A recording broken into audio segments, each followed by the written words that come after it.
Hi, I'm Stan Hyman, a clinical psychotherapist with AventuraStressRelief.com. Let's talk a little today about how to stay married after an affair. Although affairs can have devastating effects on a marriage, you can still choose to repair the damage. And here are some ways to do it.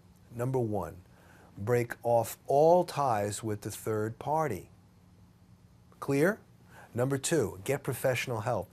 I found that a couple will more likely recover better after an affair if they go to therapy. So therapy will help you understand what the causes are. Number three, no more deceit. Everything must be open and honest from this point forward. The hurt partner will be assured that all things are now transparent. And number four, reassure the hurt partner. The unfaithful partner must be prepared to answer his telephone quickly and be held accountable, pardon me, for his whereabouts without becoming belligerent. This is very important. This whole reassurance business is something that is fundamental to staying married after an affair, and that's how to do it.